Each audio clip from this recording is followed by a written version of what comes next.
বাড়িতে আদর যত্নে পোষা কুকুর বিড়ালি এখন আতঙ্কের কারণ হয়ে দাঁড়িয়েছে মানুষের জীবনে। সোহাগের পোষা প্রাণীটি খেলার ছলে বুঝে না বুঝে কেটে দিচ্ছে ছোট্ট খামচি। সেই খামচি থেকে মানুষ মরে যাচ্ছে ভয়ঙ্কর জলাতঙ্কে। জীবনে চেয়ে বিড়াল বড় না। বর্তমান সমাজে বাসাবাড়িতে বিড়াল কিংবা কুকুর পালন করা ফ্যাশনে পরিণত হয়েছে। বসার ঘরে, বেডরুমে কিংবা খাবার টেবিলে এসব প্রাণীর উপস্থিতি যেন সামাজিক মর্যাদার এক বিরাট অংশ।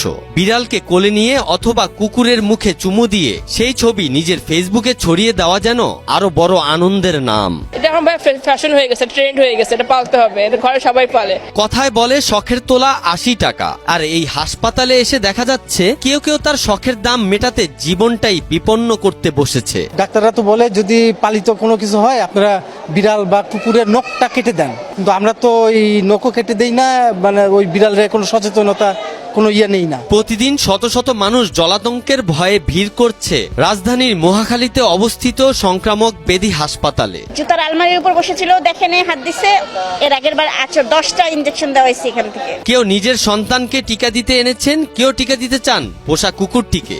কোনো শিশু এসেছে একাধিক সংক্রমণের শিকার হয়ে। আমার বাচ্চাকে একটু আঁচড় দিয়েছিল। সচরাচর এটা ভালো, কোন সময় খামচি দেয় না। ধরছি পরে হঠাৎ করে খামচি দিয়ে নিচে নামে গেছে। গত 3 বছরে এমন রোগীর সংখ্যা ক্রমান্বয়ে বৃদ্ধি পাচ্ছে বলে জানান এই হাসপাতালে প্রায় 3 যুগ ধরে সেবা দেওয়া নাসির উদ্দিন। বাড়ছে তো, এই যে 2-3 বছর ধরে বেশি বাড়তেছে। বিড়াল যারা পালে, এই পালার কারণে তারা এই সমস্যাগুলি ভুগতে হবে। সচেতন বিড়াল পালা বন্ধ করতে হবে, বিড়ালের ভ্যাকসিন দিতে হবে। একদিকে জলাতঙ্কের টিকা নিতে আসা রোগীর সংখ্যা যেমন বেড়ে যাচ্ছে, তেমনি চলছে কাঙ্ক্ষিত টিকার তীব্র সংকট। প্রতিদিন আপনার নতুন রোগী হচ্ছে আপনার 500-র উপরে।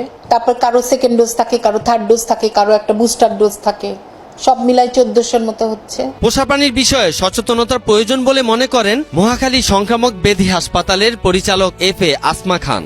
নিজেরা তো সচেতন হইতেই হবে যে একটা পেট পালতে গেলে কিন্তু তার খাবারটাও নিশ্চিত করতে হয়।